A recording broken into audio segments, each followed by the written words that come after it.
Okay, good evening, everyone. Welcome to Freedom Thinking's community group. The date is the 21st of April, 2025. It's Easter Monday. Easter Monday. Engine. Yeah, so welcome. I hope everybody's had a wonderful Easter. My name's Dave Ellery. I'm one half of Freedom Thinking. The other half isn't here. She is currently, all being well, putting our Babby to bed. And I know she hasn't gone to bed yet because I can hear it. It's very, very loud. So apologies if you're getting a lot of background noise of kids screaming, a kid screaming. It's my life at the moment. This is a via donation event. If you're watching this on Catch Up and you wish to make a donation, if you find this useful, if you find our content useful, please consider making a donation. We do it via donation to make it accessible for everybody. We want people to have access, regardless of their financial status. If you can donate, please do. It helps Jenny and I keep going. There's a link, there'll be a link in the description. You can do it via PayPal. You can do it via Buy Me a Coffee. Our PayPal ID is info@freedomthinking.co.uk. Or you can contact us for our bank account details. Contact us via email, and the email address is info@freedomthinking.co.uk. So yeah, please, if you can, donate. But otherwise, just enjoy. I hope that you find these beneficial. There's tons of them now out online on YouTube. There's loads of them. We try our best to get it out every single week. Last week I couldn't. I had a commitment in London, so I couldn't make it. But each week we are trying to get these out, and we try and make them relevant to whoever comes. This is for everybody.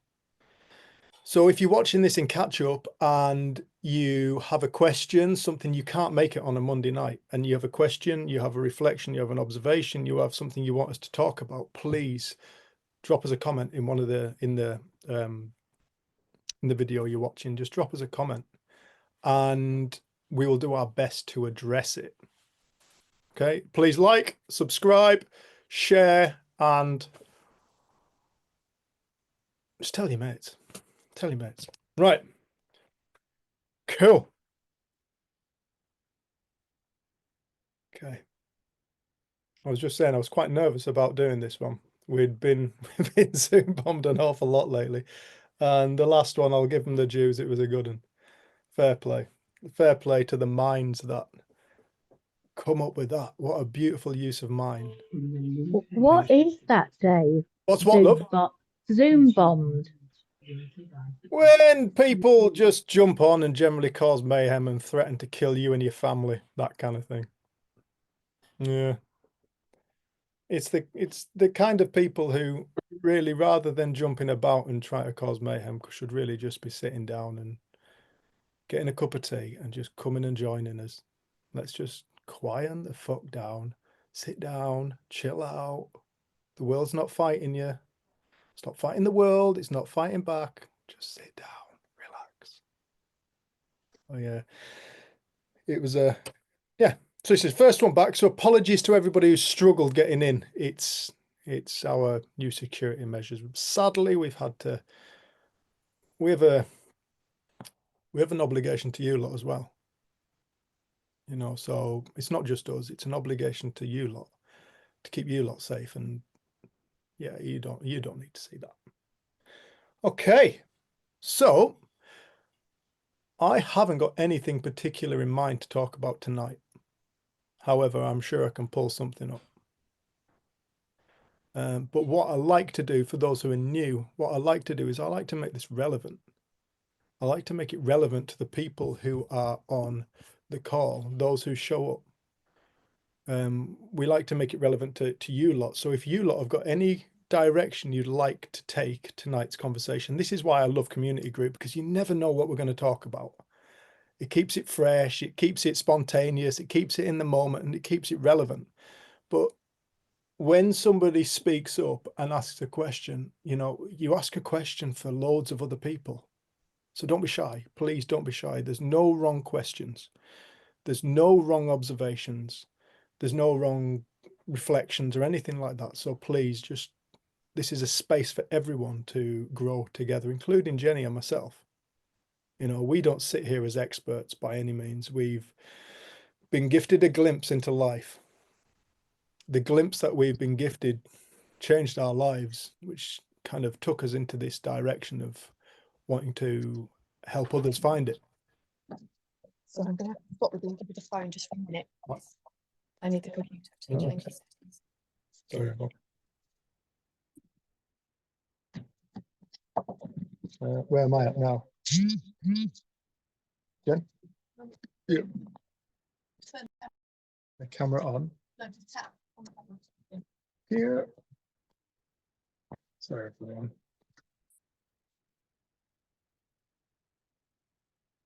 Oh, cheers.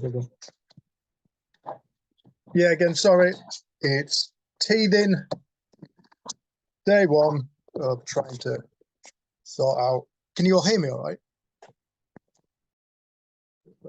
Page. Can you all hear me all right? Cool, thank you. Yeah, day one of us trying to get this bloody stuff sorted, so apologies. So yeah, does anybody have a direction they'd like to take tonight's call? Is there anything that's on people's minds? Is there anything they'd like to talk about?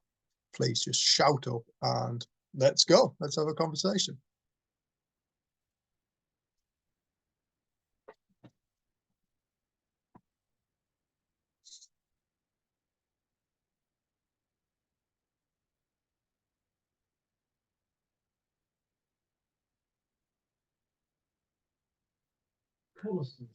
I'll think of something in a minute. All right, let's.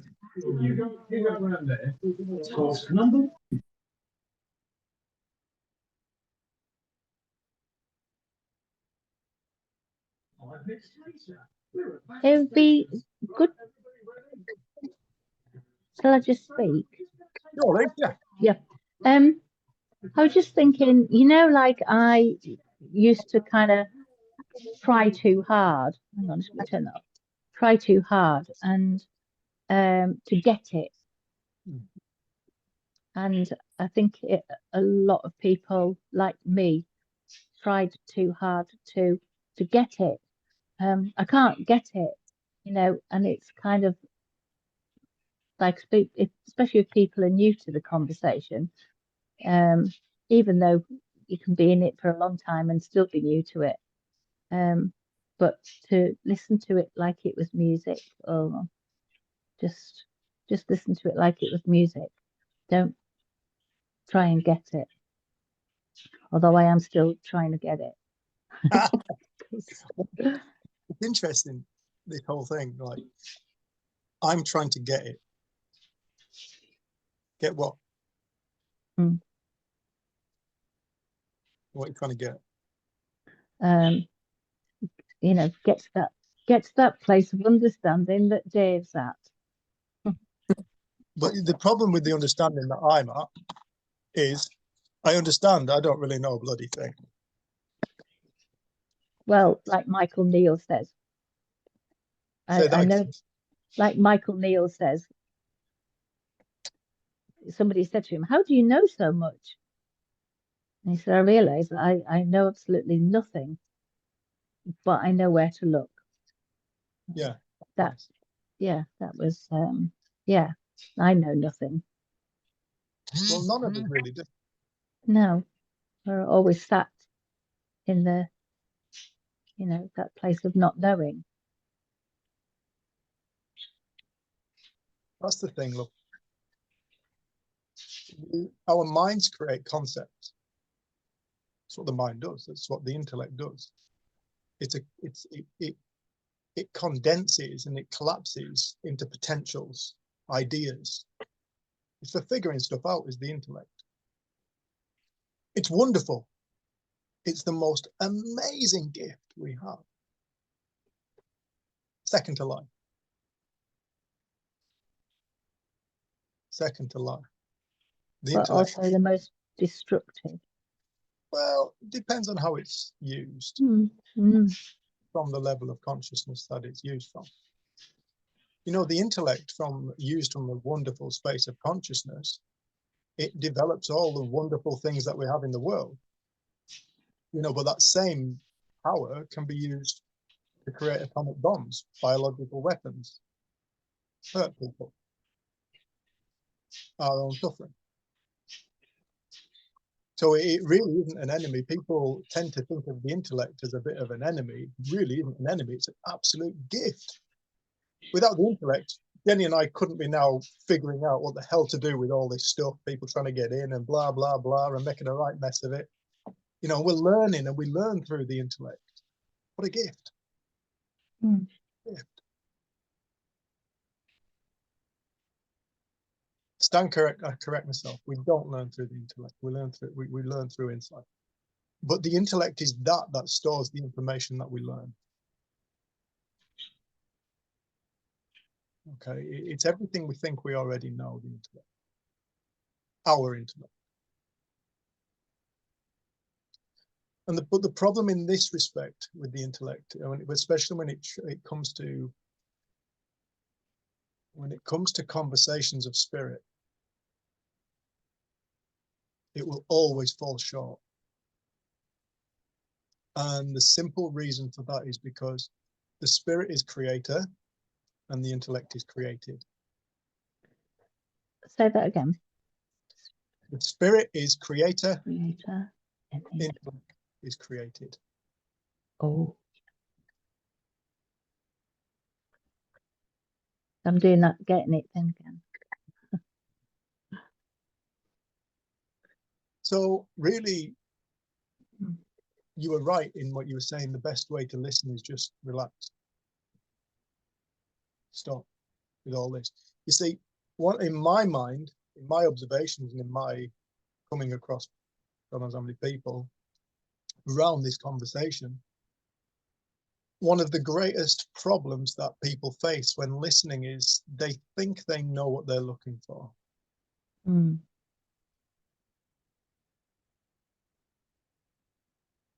All right. Mm. And what that is an idea. An idea made from spirit, made from consciousness, made from thought. And this idea here, this is what I'm looking for, is what then we use as a measuring tool to measure our life against. Mm. Yeah. Okay, so we have this idea, I know what I'm looking for.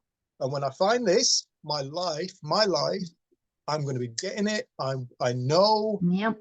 where Dave is, which I haven't got a frigging clue where the hell I'm at. And this right here is the source of our dissatisfaction. Mm. This belief that we're carrying is the source of our dissatisfaction. It's just another thought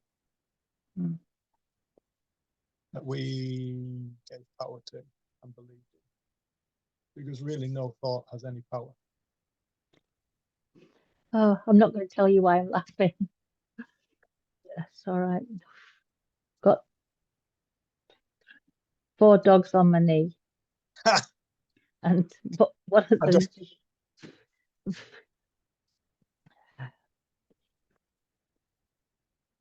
Yeah. ghastly. Yeah. Yes. Yeah. Or with an agenda, come with an agenda. Yeah. Correct. And you've got to leave that at home. And I think that's where I was majorly falling short, and still do. Yeah. It's Just kind of a big ask of people to leave their shit at the door to come in and listen. I'm aware it's a very big ask. Yeah. People tend to come to this looking for an answer to their suffering. You know, I understand why. I came across this because of suffering. But thankfully for me, I hadn't come across people who'd had transformations. So when I came, I wasn't really asked. I was just like, I'll have a listen. See, somebody told me, listen to Sid Banks. But what I found, to this day, I can't articulate. No, I know. So, you know, my intellect at that point falls exceptionally short. And this is why I often say, you know, I don't actually know what I'm talking about, because I don't. I don't know what mind is. I don't know what consciousness is. I do not know what the infinite force that we give the word thought, the power of thought, to is. I don't know what thought is. No, we only know what we think we know about it. Correct. Mm. Correct.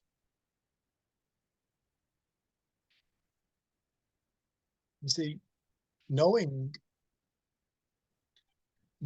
what we think we know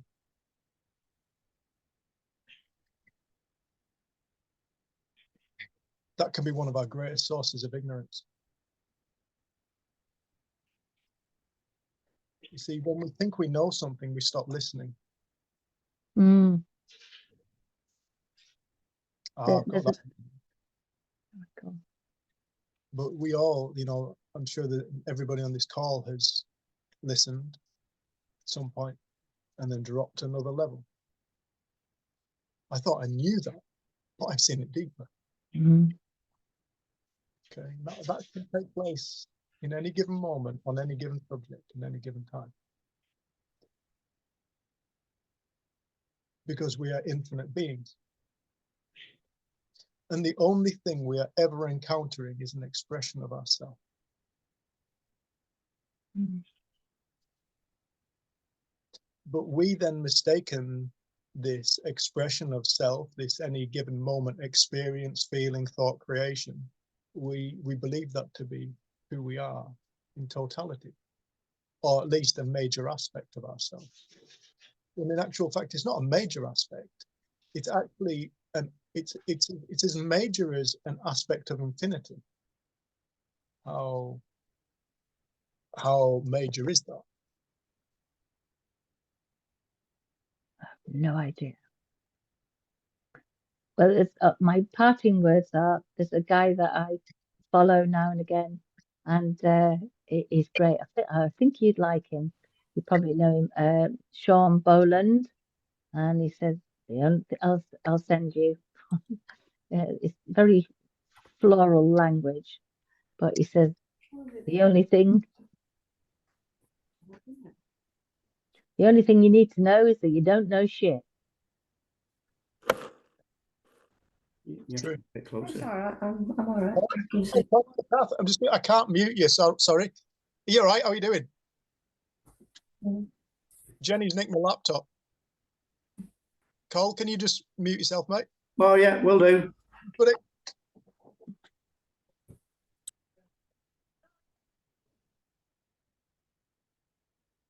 you know, especially in the Western world, where we have been brought up in a culture where the intellect is king. You know, discovering the humility of we really don't know anything is a big, again, it's another big ask for many people.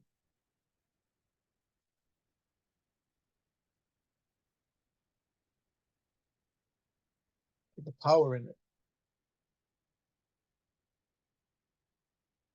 The power in not knowing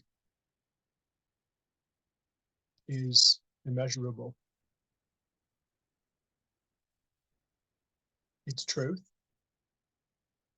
Truth sets you free. We don't suffer what we don't know. We don't suffer what we don't think we know. We suffer what we think we might know, or what we categorically know we know. You cannot suffer what you don't know.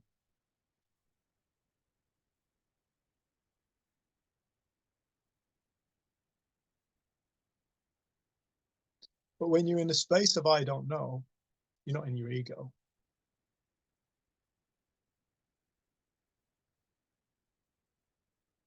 When you're in the space of I don't know, you're present.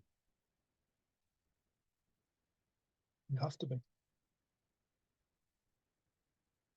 When you've truly let go of everything you think you might know, possibilities, and you find yourself in that space of my sister prays to the Lord of fuck knows, because fuck knows everything.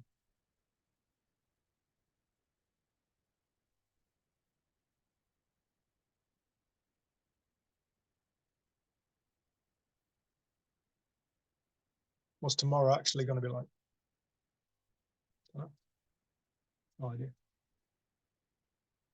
What's the rest of this evening going to be like? I don't know. What's the rest of the call going to be like? I haven't got a clue.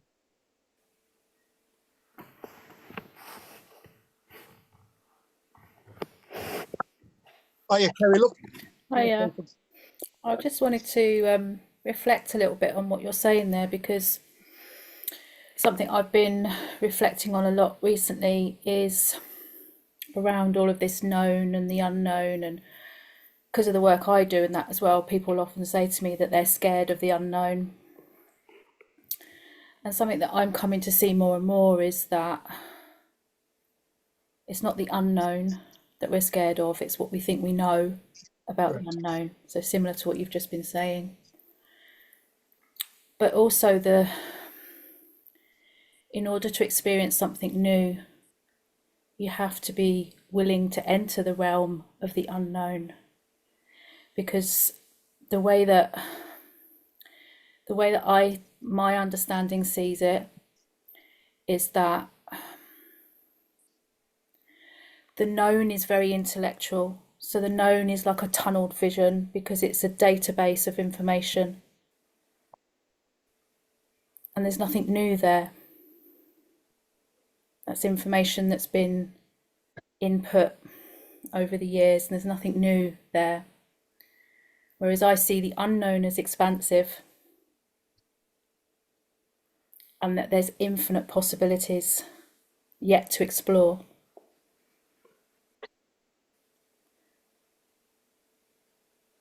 And so I feel that that's where the difference, for me, that's where the difference is as well between intellect and insight.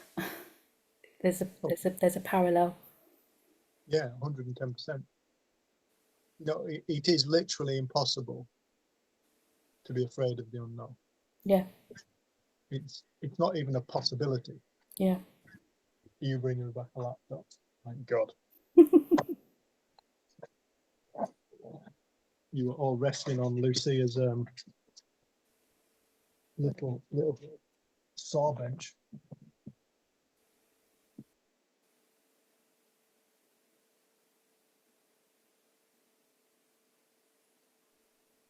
Just taking off the authenticator thing. Yeah, it is literally impossible to be afraid of the unknown. We're only afraid of what we think we know. Yeah. I had this in a few years ago. I entered into a bit of a black hole, bit of a deep dark hole. And it was interesting for me to observe myself in that hole. What's going on? What can I glean from this? Looking at it from my interest in consciousness, interest in life perspective. Oh, look, I've entered into some pretty fucking dark suffering here. What can I notice about it? One of the things I really noticed was it was time-based. You know, it was future, past, illusory. It became very apparent to me in that moment that all suffering is created from time, the illusion of time. Time is an illusion, so therefore suffering must be an equal aspect of the illusion as time. Time doesn't exist. No. And I remember these words coming to me. And it said, you know, my little messages always seem to come with, you know, at the beginning. You know, the further you go into suffering, the further into unreality you have entered.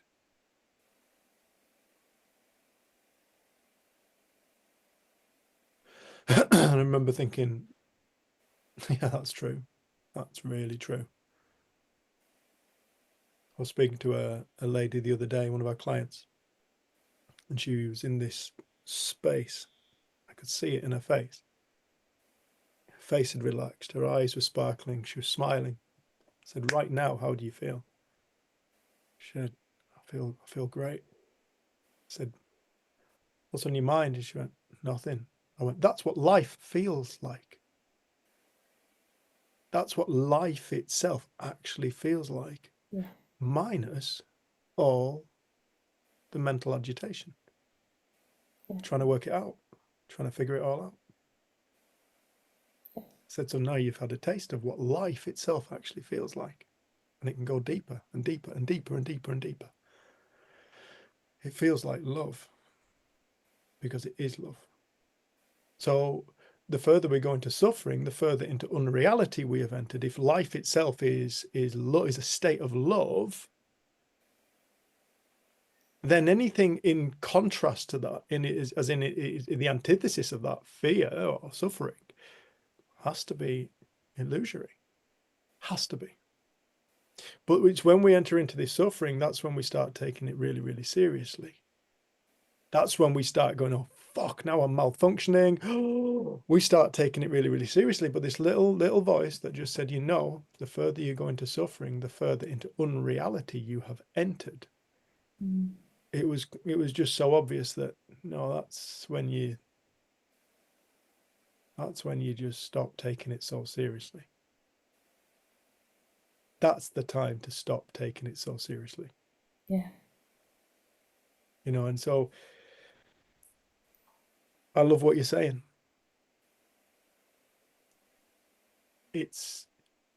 We've been taught to analyze. We've been taught from such a young age to analyze. We've been taught this, we've not been taught this.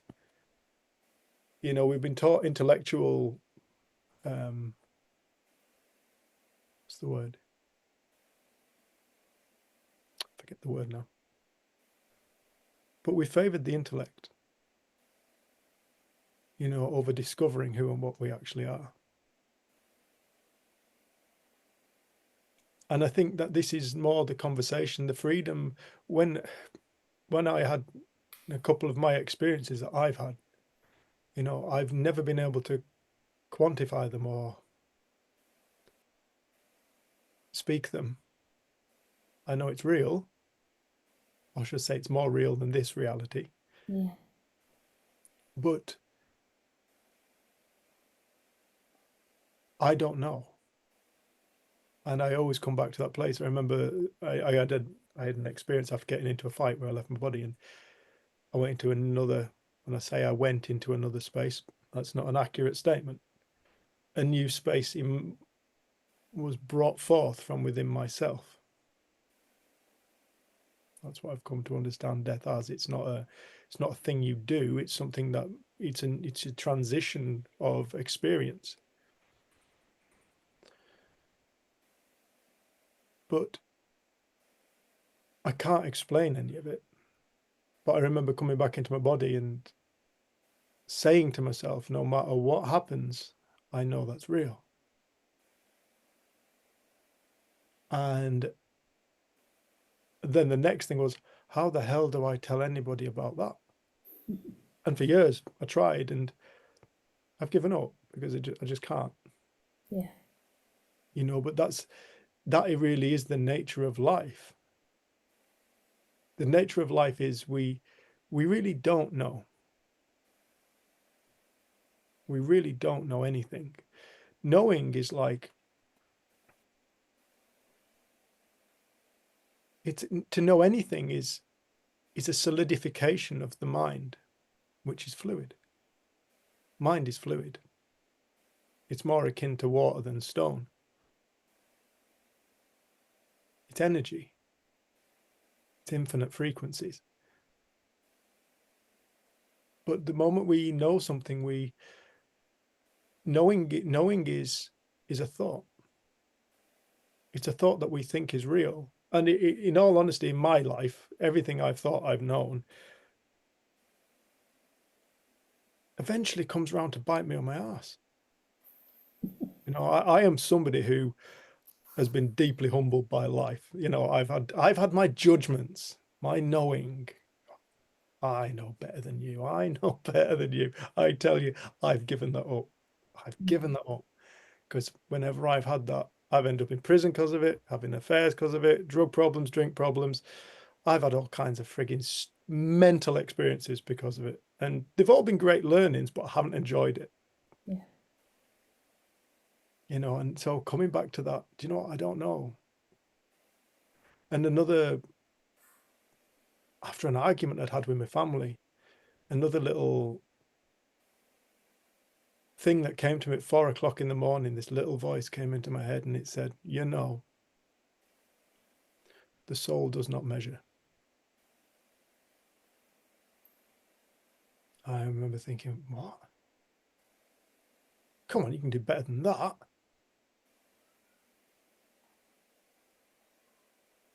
Okay, thanks, Jen. The soul does not measure. And I repeated it to myself over and over again. Then I went to sleep, and just so I could remember it. When I woke up in the morning, I remembered it and I gave it some thought. I realized it's actually a complete statement. The soul does not measure. What's measurement? It's not judging how well we're doing spiritually, because it knows fine well we are the infinite spirit, because that's what soul is. You know, it's not measuring how badly we're doing in life, how well we're doing in life, how successful we are, how beautiful we are, how not so beautiful we are. It's not measuring anything. The soul doesn't measure anything. It just loves. The only thing that measures is the intellect.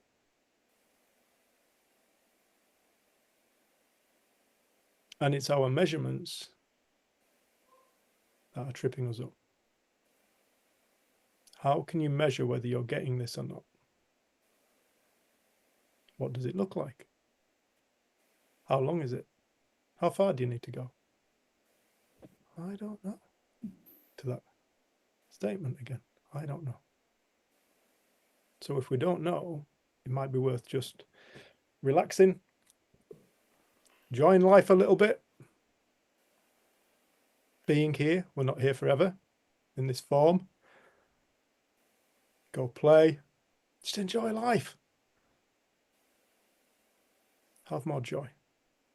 Find more joy. Absolutely.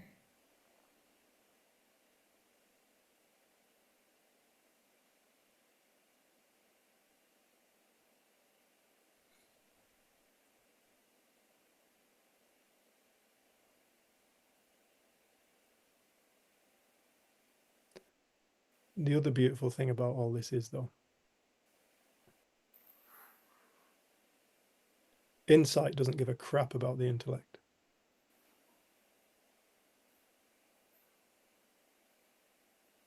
Insight will just come in at any given moment when an individual's ready. Why ready, and what does that even mean? Well, ready means the time was right for them. How do you get the time right? I don't know. Just be open. Or not. But it does seem it comes a lot easier when we're open. I think that's why a lot of people have very profound experiences that bring suffering to an end. Like when they enter, the mystics call it dark night of the soul. You know, and the soul thinks it, soul doesn't think it can be broken. It loves. So it never fears. But when the ego just can't hold itself together anymore, and it becomes a deeply distressing place for somebody to go through, where it feels like the whole world's collapsing around their ears, and they don't feel right. They feel so discombobulated, nothing makes sense, and the people can't see them for who they are anymore, and it becomes really, really difficult. But it's often through that deep suffering that many, many people wake up.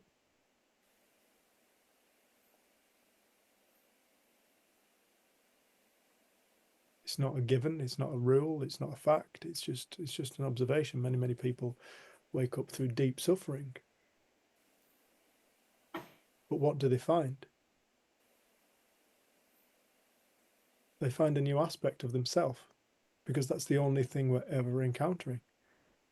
Think about it. Where does experience actually come from?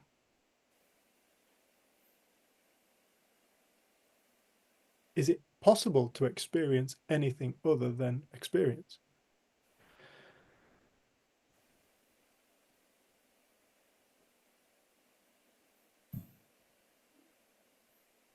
In its infinite forms, its infinite expressions, is it possible to experience anything other than experience?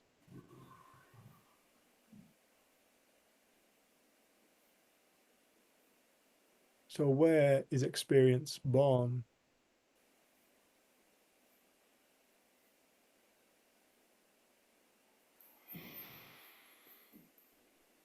You know, it points straight back inside ourselves. So we are the source of experience. Now let's take a, forgive me if you can hear Lucia shouting, she's tired. Let's just have a quick look at that point, experience. This thing we take for granted, this event that we take for granted, that we call our life.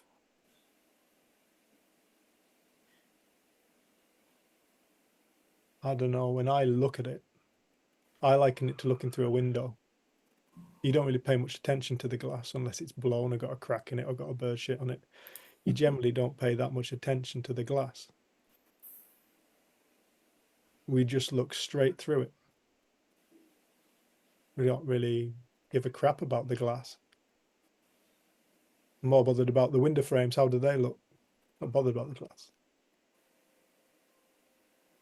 Not bothered about my glasses. More bothered about the frames. How do they look at my face? As long as I see out the glass, I'm all right.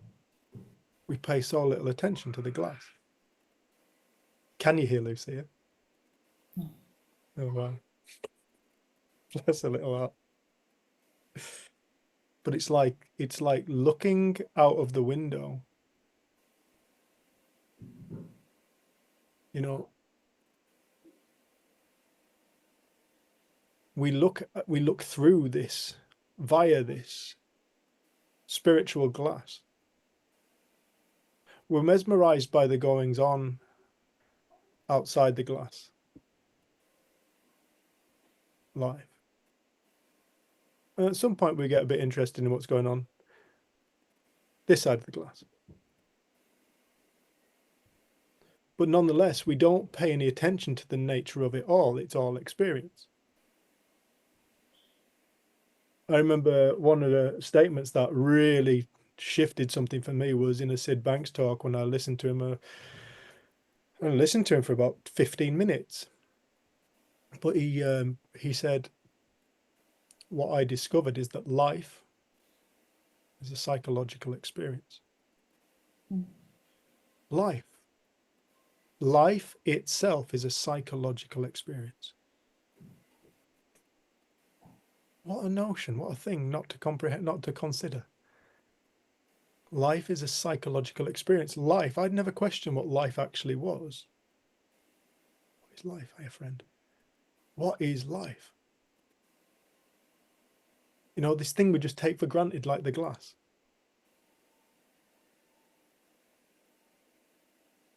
What is this livingness? You come back to that point and you see it's an experience. It's all experience. It's always been experience. It's the only thing we ever get to experience is experience. So every single experience that we experience, whether it be pleasure, pain, joy, falling in love, having our heart broken, going here, going there, tasting this, tasting that, smelling this, smelling that, listening to that, listening to this, meeting them, them being born, them leaving the earth. Everything we experience is an expression of ourselves. Every single person we meet is a creation of our mind.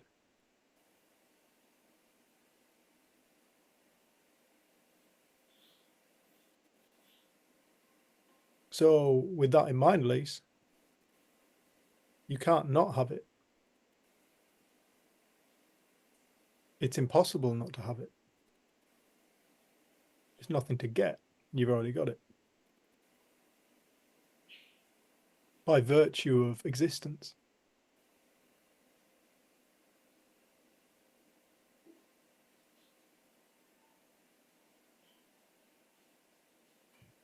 I don't know, it seems to me like people think they're going to get it when they stop experiencing certain experiences. That's not true.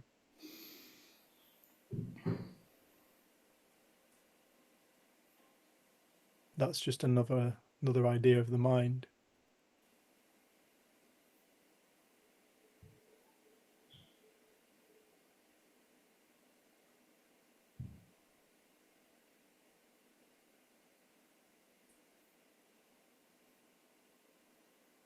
This is why, it's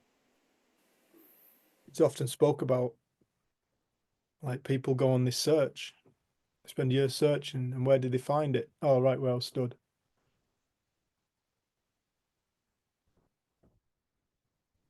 Or the Buddha, he tried to meditate his way to enlightenment, and he had his enlightenment when he gave up.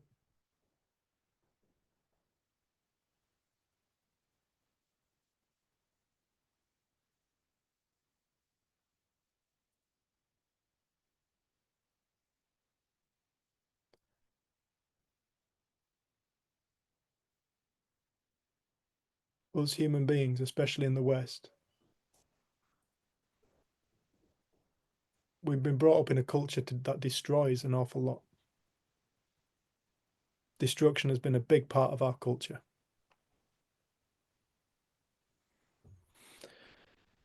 And quite often, we get a mouse in our house, let's destroy it. Got ants in the garden, destroy it. That culture over there that doesn't think like us, let's destroy them.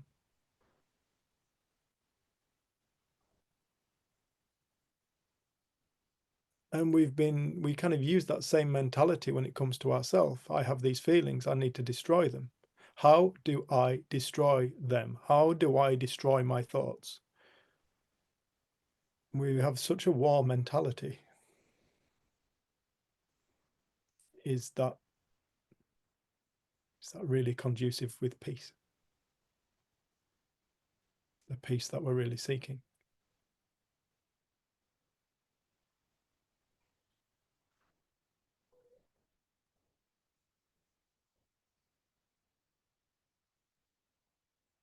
I think one of the greatest gifts that I found for myself is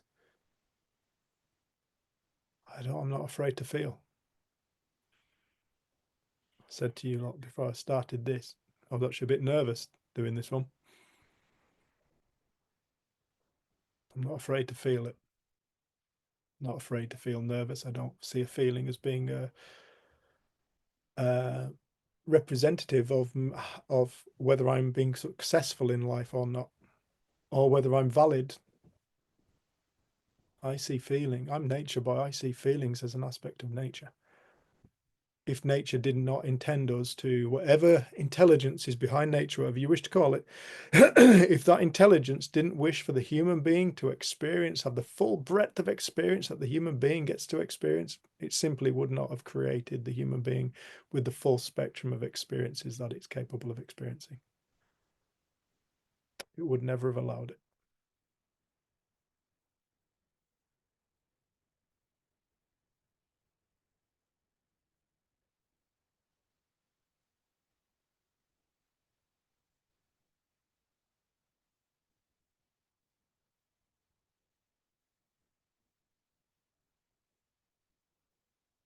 It's a difficult thing for people to get their heads around, that they're actually okay. They're too busy trying to fix it. Fix what? A feeling? A thought? Can't change a thought. It's impossible to change a thought. The moment you've had a thought, it's immediately in the past. Can't change the past. It's done. It's over. Get over it.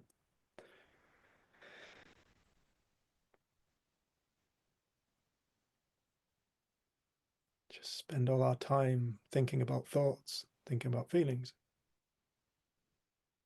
thinking about how am I doing?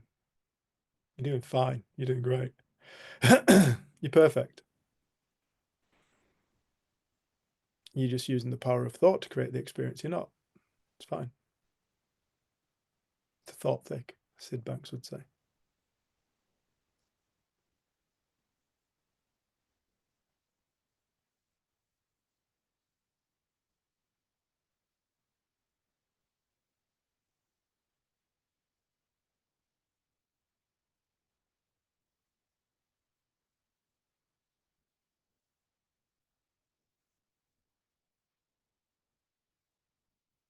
He used to say when I woke up, as I call it, I used to say when I woke up, I met everybody.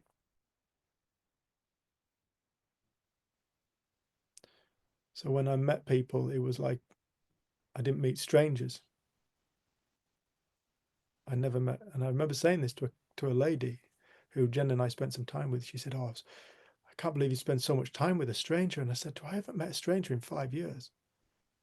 It was whatever 13 plus 5 is 8, is it? Yeah, something like that. 2018, perhaps. Maths isn't my strong subject, as you can tell. But as I said it, I really realised what I was saying, and I meant it. I stopped meeting strangers because I realised the me before this creation. Then I've met everybody, because everybody's that. The thing that I haven't met is, who is that space of infinite creative love pretending to be? Who's that?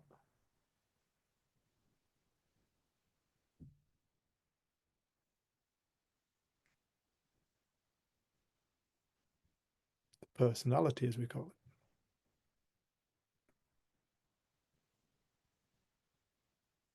The ego. Character. What is a character? My character, your character. What is a character? It's somebody pretending to be somebody they're not.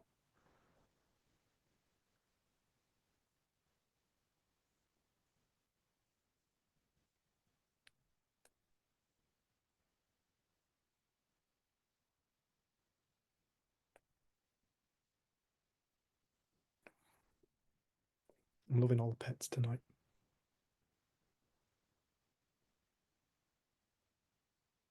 Seeker, thanks for the cat. Lise, thanks for the dog. Catherine, thanks for calling.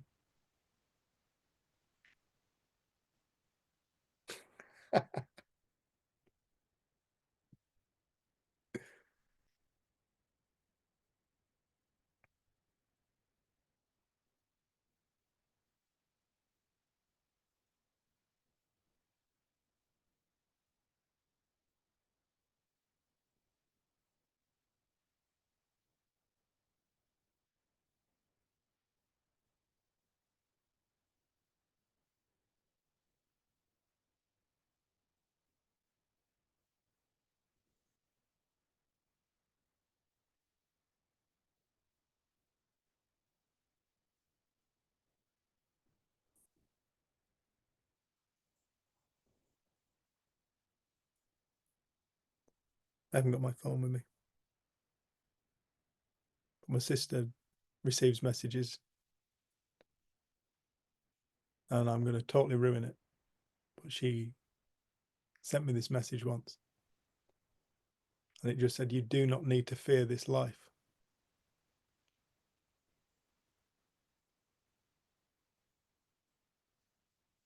Something like, you darling child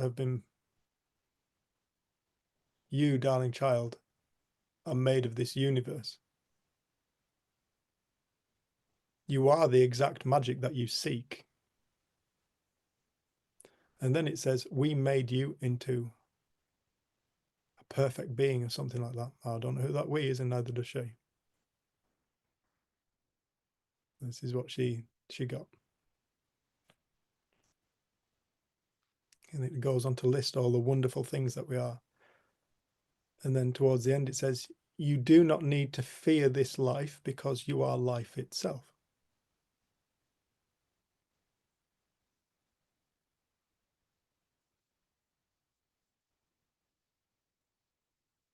We are life itself. What are we actually afraid of when we experience fear? we are afraid of ourselves, a creation that we created, an image, a scenario of the mind. And that's what I realized in my dark fear a few years ago. I saw the thought that I was afraid of, which I thought was a future. I saw the thought. It was a terrifying thought. It was a terrifying image. Terrific. But that's actually what I was afraid of. It was like the lady who came and worked with us, and she said, I've got glaucoma, I'm afraid to go blind. And we said, it's impossible. You can't be afraid to go blind. Totally impossible. She went, what do you mean it's impossible to be afraid to go blind if you've got glaucoma? I said, it's based in the future. It doesn't exist. You cannot be afraid of the future. It's impossible to be afraid of the future. It doesn't exist to be afraid of.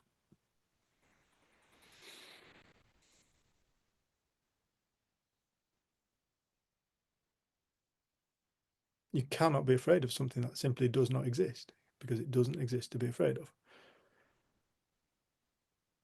So have a look closely and you'll see what you're actually afraid of is an image you've created within your mind. You're afraid of that thought. You're afraid of your own thought. That's it. That's the sum total of fear. That's what fear is. Just us being afraid of an expression, like an artist who painted a painting and then scared the shit out of themselves when they looked at it because they thought it was real.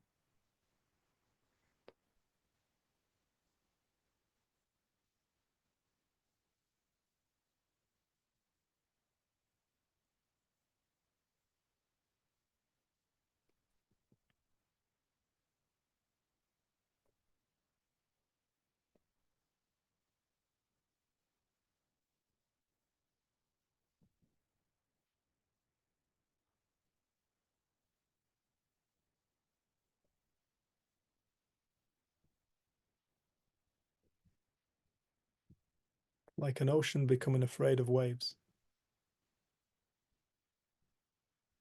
Lise, you've got a picture. Dan, you've got a picture. I've sold two seascapes, by the way, two art pieces of art. Dan bought one. Lisa bought one. Thank you, too. I really love that. But that's what we're like. We're like an ocean that became afraid of its own waves. Not realizing that the waves were actually an expression of the ocean. And they're only surface deep.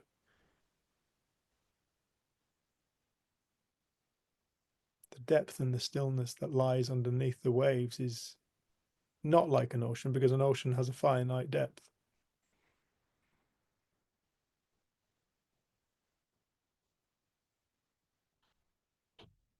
But it's all water. Every single wave is the same substance. It's the same thing. The thing that makes fear creates joy.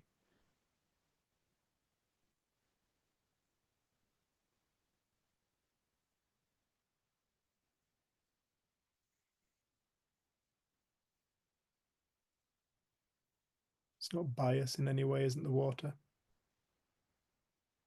It'll create and bring to life anything as an expression of itself. It doesn't see a tsunami as a terrible thing. It doesn't see a ripple as being less than. It's the ocean. It's all just expressions of ocean. It was never a wave, it was never a ripple, it was never a tsunami, it was always the ocean. The wave pattern's just the mesmerizing thing that the ocean's mistaken in itself for.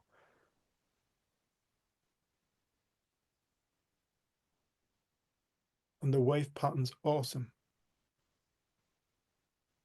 because it's the infinite expressions of life. It's what brings it to life. It's what makes it fun. Is it not fun? Is it not awesome to go through really hard, challenging times and come through them and go, fucking hell, made it? The satisfaction and the joy that we get through dealing with life. We don't want the wave pattern to disappear. We want to understand the wave pattern. We need to wake up and realize the wave pattern isn't who we are with the ocean. The waves come and go. Our experience flavors come and go. The fact of experience does not come and go. It's eternal. But our experiences, they come and go. I'm not good enough. I'm not good enough. What the hell was I thinking about earlier on? I'm not good enough. Oh, God, I'm glad that crap's disappeared.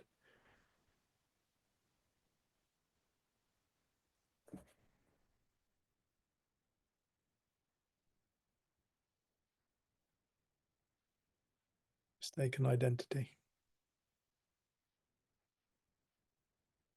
And total freedom.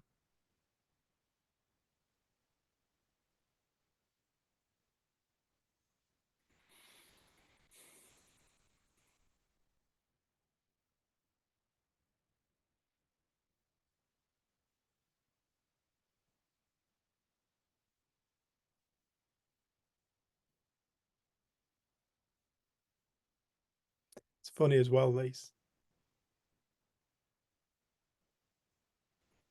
I had a client, I think you've probably heard me say this, but I had a client who came and said, I want what you've got.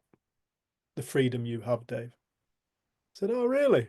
That's interesting. I said, what does that look like to you? And he went, well, you're always happy and you love everyone. I went, false and false. So that's totally untrue. I said, but I do think I am free. I said, but I said, I'm not always happy at all. And I don't always love everyone. I said, but I am free because I allow myself to feel. I don't condemn myself for not liking, for not being happy or peaceful. It seems to me like we're all trying to escape being human. What if we made peace with being human? What if we made peace with the realization that we're all the same? It doesn't matter where the hell we come from on the planet. It doesn't care. It doesn't matter what we call God. It doesn't matter whether we believe in God or not. It doesn't matter whether we're male or female or whatever. Whatever. What if we all realize we're all the same? We're all having these experiences.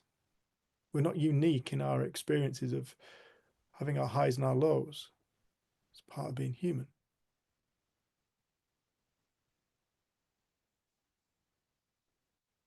Because that's the truth of the matter. We all experience highs and lows in life. We're not on our own. We're not unique. We're not the broken one. Remember, who was it? Joe Bailey. He said to somebody on a retreat once, he said, oh, you think you're more broken than anybody else? She went, yeah, well, I think it does affect me more. And he went, oh yeah, that's quite a big ego.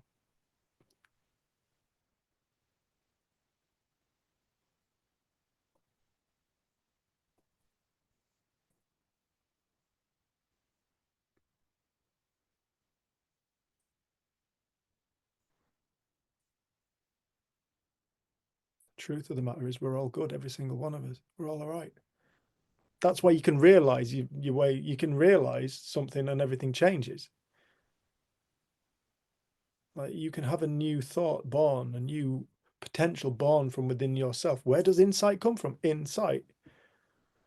Where does it come from? It comes from within. You know, this is why we awaken ourselves within our own mind. What are we awakening to? We're just awakening to the ocean aspect of ourselves. The creator. The source aspect. The spiritual. It's all spiritual. But that we would recognize as perhaps more as being spiritual. I think for me it was a beautiful realization that this very moment is the very spiritual moment I'm actually looking for.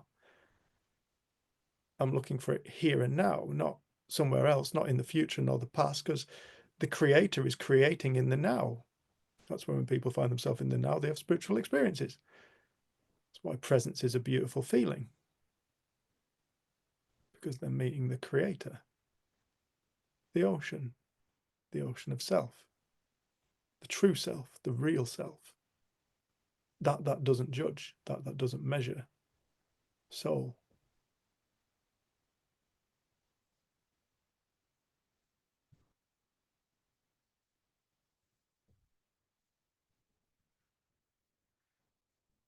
But it's like Sid Banks said, you know, you tap somebody on the shoulder, they wake up, realize they're dreaming, because that's what this reality is the most akin to. It's a dream state. It's a dream state. It's a state of mind. That's why every single one of us is dreaming a different dream. Everybody is dreaming literally a different world.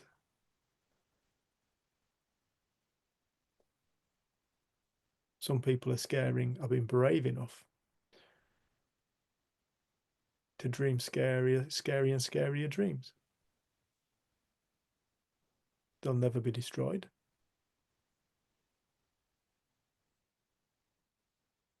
It won't destroy them. They can't be destroyed. Their energy, you can't destroy energy.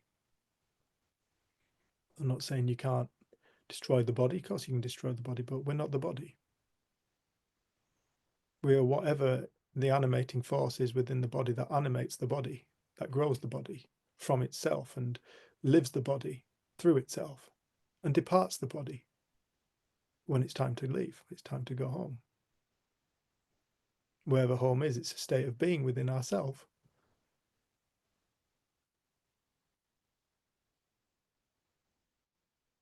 I don't know.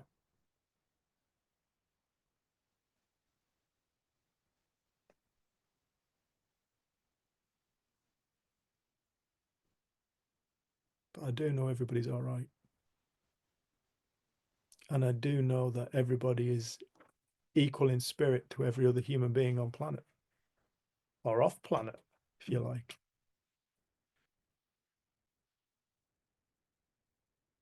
I know everybody on earth is an infinite creator being, infinitely creating experience that they call their life and they think is the true reality.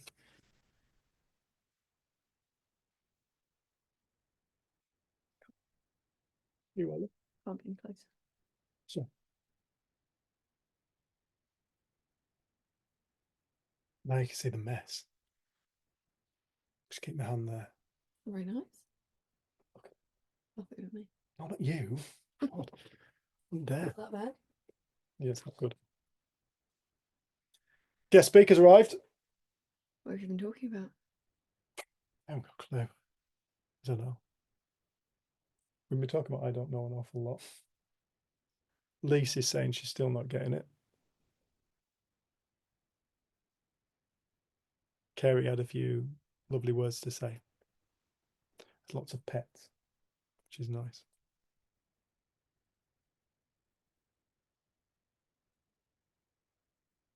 Sorry, I made it so hard to get into the meeting. I was trying to make it as secure as possible. And then I couldn't remember how I did it. So I had to then go back through this email, checking off all the different ways you could do it. And it actually was really simple. But I'll know that for next time. I won't check that one box. Welcome, Daniel. All right, does anybody want to take a conversation in a direction now, Jenzy?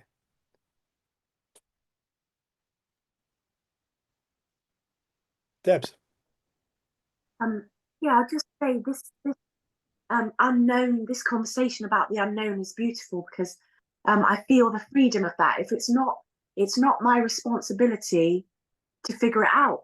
If I can't know, you know, I don't know how I'm going to sleep tonight, or I don't know how I'm going to quit smoking or stop biting my nails, or all those bad habits that I have. But I'll just have to wait and see what happens. It's not my job to, if I can't figure it out, if I can't know, then it can't be my job to figure it out, because the impossible can't be, you know, it can't be my responsibility if it's not possible for me to do that. So it feels a lot of freedom, as opposed to what the mind does, which is it comes to a conclusion, it feels temporarily safe, but then I guess that safety is an illusion. So the thoughts come back in again, and it could be a new problem, or it might just be the same one. And I think, hang on a second, I thought about this yesterday, but it just comes back in again. That's the alternative, really. So Nice. yeah, it feels good. What she said. Debs, I love that. It's interesting, isn't it? The expansiveness of I don't know and the freedom that lays there. I don't know. I bet if you find yourself more in I don't know, you're going to find yourself biting your nails less.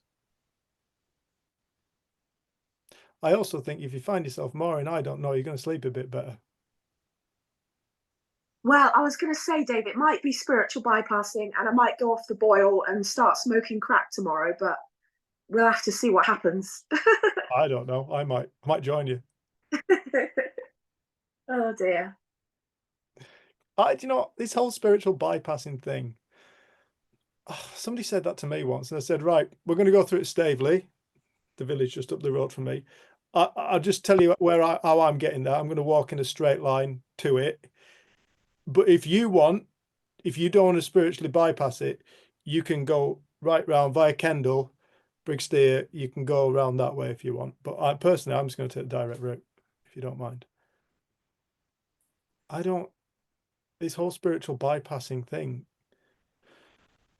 I think it's just another way of, I think it's another load of crap, personally. And the reason why I say that is because we grow via insight. Insight strikes at any given moment. It's not something you can manufacture. The only way we kind of become more aware is via insight. I think spiritual bypassing is just another thing that the intellect clogs itself up with. Oh, I shouldn't do this. I shouldn't do that. That's spiritual bypassing. It's just another it's like another psychiatric label. Oh, I'm a spiritual bypasser. So no, I'm like, just drop that spiritual bypassing thing. Be grateful for any beautiful gifts you come to realize. Just be grateful for that. And that's all you need. Any beautiful things you realize along the way in life, be grateful for them.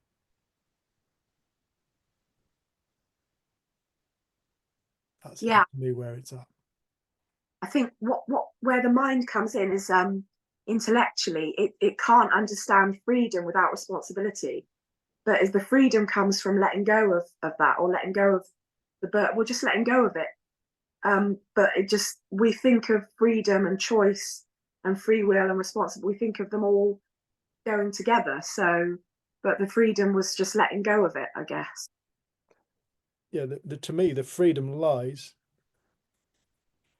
in our capacity to create any experience. Total freedom. We have absolute freedom to create any experience. So the freedom doesn't even lay in anything. The freedom is like it's a pre-existing law of existence as a human being. You are free. You are free to create any experience.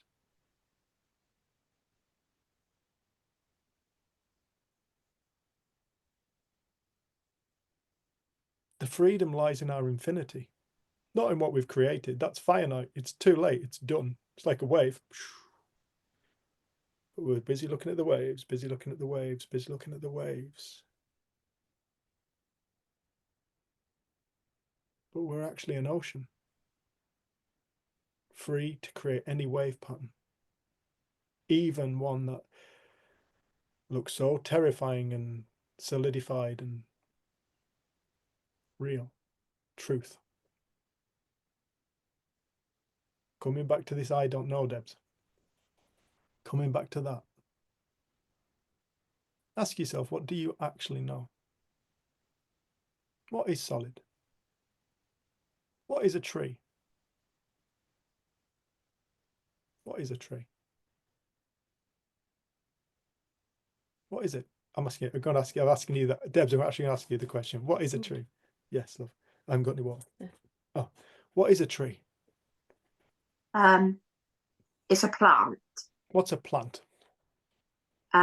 It's an organism and a vegetable. Okay, what's an organism? A living being, a living thing. What's a living thing?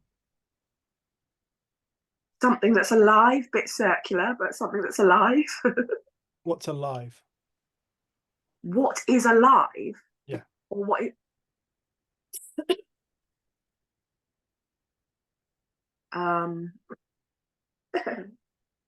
Yeah. What is alive? Yeah, now I'm stuck now. Now I don't know. They took a few. Yep. It's a tree. I don't know. I don't know. You see, you look at life and you reverse engineer it, you're going to get back to, I don't know. But you've reversed engineered it, which means that, oh, it's the foundation, really. So what we're looking at is something that's been engineered. But when you boil it back and you reverse things back, like what is a tree? Well, it's a plant, it's a living organism. What is an organism? It's something that is alive. What is alive? I don't know. What is alive? Guess what? That's what we are as well. We are that space of I don't know. But look at the magnificence of the I don't know that each and every single one of us truly is, without exception. Look at the magnificence of the tree. Look at the magnificence of the birds, the insects, the fungal kingdom. Look at us all. Look at us all I don't knows. And the magnificence of it all.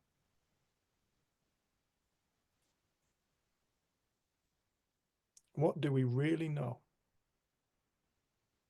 It's not what we don't know that gets us in trouble. It's what we think we know. Or what we think other people think they know.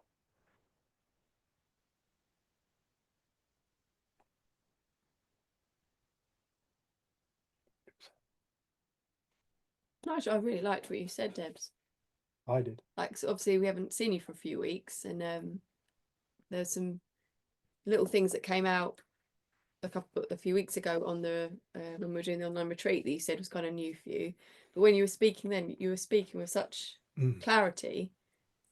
It was, you could see that you've seen something around that, and it's nice. And I think what we tend to then do is overthink it, but just leave that alone now. Yeah. I think that's definitely, yeah, there's just a clarity to you when you spoke then that I haven't heard in you before, actually. Yeah, I agree.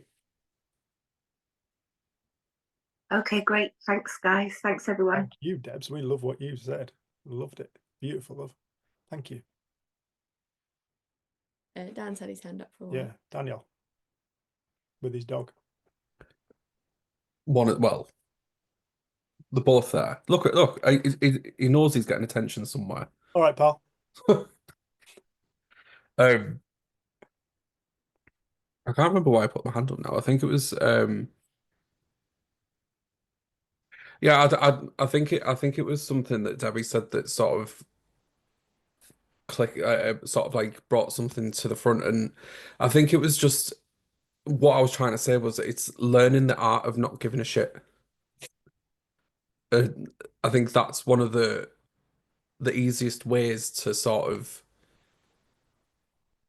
understand, in my opinion, it's one of the easiest ways to understand this type of thinking in a way. Like, I used to think that you would be like absolutely immoral to every sort of feeling and every sort of like I was cured of all of everything. And I've sharply learned that I don't think it's not about the removal of the now. It's just learning that it's not like you just don't have to care about it. Like, if something's uncomfortable or if something's upsetting, yes, it's upsetting, but great work for being able to acknowledge that it's upsetting. Like, be able to think of it in a way of appreciation, in a way that you're able to understand that you're having a type of feeling, but ultimately it doesn't. It's like like ultimately you don't really have to care. It's the now. It's like it's not forever. Nothing. No feeling's gonna last forever. It'll come back, but it doesn't. In that time that you're in, it doesn't last forever. For example, the past couple of weeks, like, we're moving house. I've had issues with a car garage. I've had a cold, which is an absolute the worst thing for me, if anybody knows me. But the thing that I've sort of learnt now is when I had my awakening, I thought I would be absolutely immune to all of these sort of feelings of anxiety or any sort of like overthinking, intrusive thoughts and stuff like that. But now when it happens, it's just more of the I just don't care. Like I just don't like I know that it's happening and I know that I'm in the moment and think, oh, there we go. That feels a bit weird. That's like a bit of anxiety, or that's like, oh, I'm a bit nervous about that. But it's the fact. I think it's the fact of now is that I can acknowledge it and sort of I don't want to say appreciate the feeling, but I kind of like, oh, like it's like a ooh feeling. It's like I get like a like if I when I'm driving, like I was driving somewhere the other day, and I know sounds horrible, but a rat ran out in front of the car. And it was the biggest rat I've ever seen, but it scared me to the point of like it shocked me so much. But then by the time I'd got to the end of the street, I didn't even think about it anymore. Like I didn't think about any of the feelings. I didn't think about anything. And I think it's just it's to me, I don't know what it was that Debbie said, but it brought it to the forefront of it's just having the ability to not really give a shit about the things that you think you should. Like you should, like, I've got a strange feeling, or I'm anxious, or just let it happen. Like that's like life's like that's what it's there for. It's to remind you that you're supposed to feel these certain ways. Or there was there was a guy like the other day. There was a guy. There was our window cleaner. We've just had a window cleaner come around the other day. And I don't know what it was that he was using, but I think it might have been like a water pump or something like that had malfunctioned outside of our house, and it just left the biggest pile of crap all over out the front of our house. And I don't know what it was, if it was out of like someone's gutter or something like that, but I don't think that he noticed. And I thought to myself, I was like, oh, do you know what? Like he's having a bad day, just let him crack on. Years ago, I'd have been on the phone with him, and be like, come back around here and come and clean this now. But again, it boiled down to the fact that I just don't care. Like, it's just crack on. Like, he's having a bad day. I'm not going to phone him up being an arsehole just for the sake of it. Yeah, I don't know where that went, but that's what I got from what Debbie said. I think it was just more of the the art of not caring about the stuff that you think you should. I like that. Maybe. I guess as well, like by not caring, you're removing the focus. And I think so much of the time we give focus to what we don't like about ourselves or the world, and we give it our attention and we get more of it and more thinking about it. And when you're like, you just have less thinking around that subject, it's going to collapse or get smaller or come up less often. It's presence as well, isn't it? Yeah. I think the other thing that came to mind when you were speaking is like you're taking yourself off your to-do list. I was speaking to a teenager earlier, and I was saying that you don't have to try and figure all this out. You don't have to try and do this. Do the things you enjoy. Be open. Notice. Live. We can make it so complicated. Like spirituality and self-help and within the 3 principles community, some of the things that I've seen and heard over the years, I think, wow. And things that I've said, I know I've overcomplicated it at times. But it feels like it's such a simple message. It's showing us what's already up and running in life. And with an awareness around that, we don't meddle with it so much. But then we create concepts of what it means to understand. So it means that we're not going to have those intrusive thoughts, or we're not going to have those anxious moments or days, or we create concepts around what it will look like when we get something or understand something. And I think it's a funny, it's so counterintuitive to leave ourselves alone.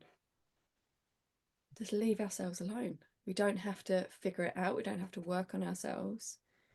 I feel like the principles becomes more and more, it's just you recognize, oh, that's how life works, that's how I work, that's what's going on, that's what's running the show.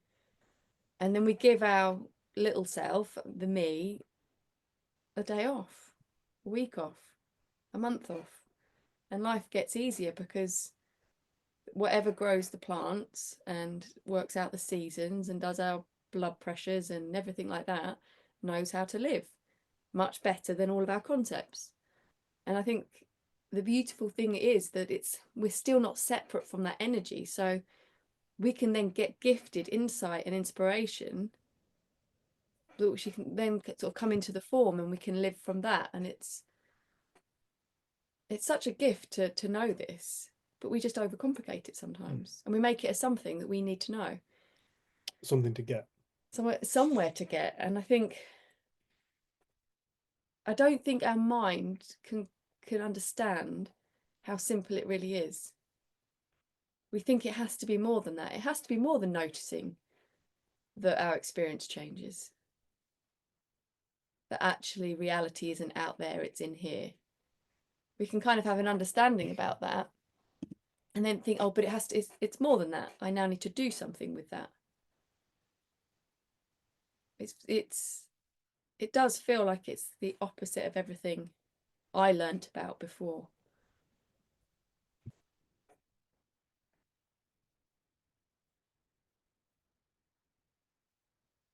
Did you get in okay, Dan?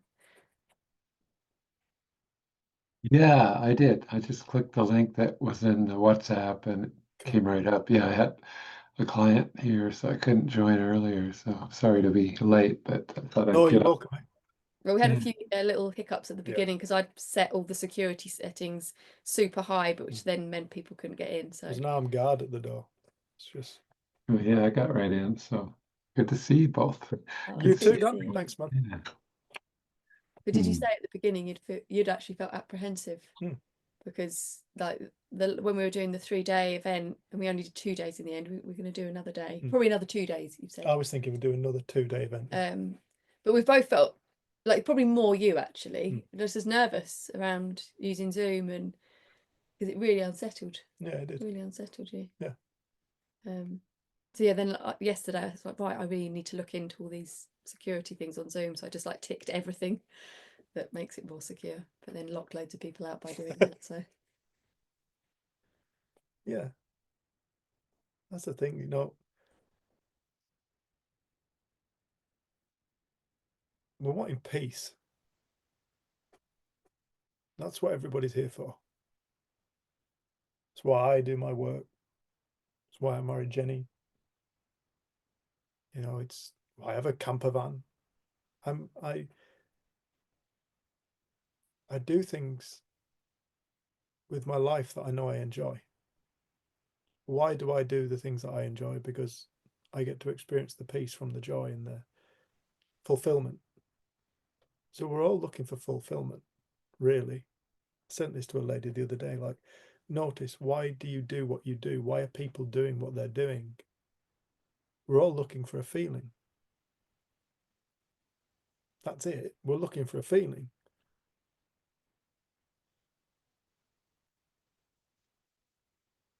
And I love what Dan was saying, you know, the art of not giving a shit. I think you've got a book title there, mate. It's, you know, when I feel uncomfortable, it's not that it feels nice to feel uncomfortable. I feel uncomfortable. Like, I've always felt uncomfortable if I feel uncomfortable. But I don't have the judgment on it anymore. Like, the amount of anger that I felt towards that individual who wrote that stuff. Fuck me. well, I kept trying to say it's probably AI. Yeah. And you're like, it's not, it's a person. I'm still pretty. It came at the same time as another thing taking place on YouTube, exactly the same time, and the way they came in with under our clients' names is a bit. Yeah, that could be AI. It could be. I don't know. The amount of anger I felt so fucking pissed off, so pissed off, and then I felt really, like 10 minutes later, I felt so sorry for this person. I'm like, really? Think of all the human beings that successfully managed to live before you were given life, and the sum total of your entire genetic fucking lineage is that. They must be so proud. Wow. And I just felt absolutely mortified for them. Like, bless them. That's so sad that you'd actually choose to do that with your time. God bless you. Can't think of anybody we've actually upset. Clearly we have. No, we did. We thought of, Unless it's we AI. thought of a couple of people. Yeah, but I No, don't one not, person. One not person. really that level. Well, not that we haven't really upset them. But Well, I said, well, maybe it's from your past days when you probably did used to upset a lot of it's a people. long time ago. Someone's come out the woodwork. Could have done. But it was interesting, just going through all these different experiences. And now when I think about it, I'm not overly impressed with it, but it's done, isn't it? It's over. And I think that's what you're describing, Dan. It's like that presence of being where, what is a feeling without the judgment of it? What really is a feeling? Let's go back to the tree. Now let's swap it for a feeling. What is a feeling? What is it without all the story? What is anger minus all its negative connotations? I didn't do anything. I didn't hurt anyone. I felt angry. Nobody got hurt. Not even I got hurt. What is a feeling without all of its labels? Again, let's go back to nature. Like the spectrum of experience, the spectrum of feelings that we get to feel as a human being. Anger's a colour in the rainbow of the spectrum. Are there any wrong colours in the rainbow?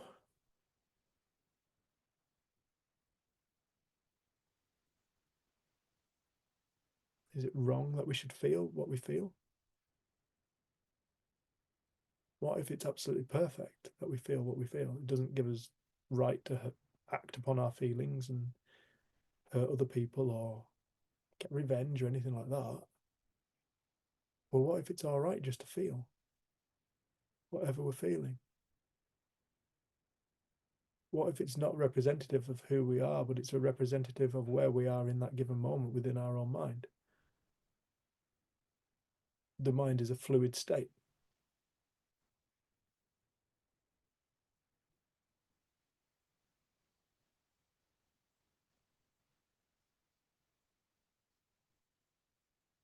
I don't know, I have all kinds of feelings. Which feeling am I?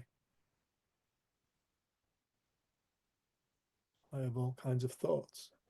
Which thought am I? Which group? And if them, why them? And why not the other ones? Why them waves and not the other waves?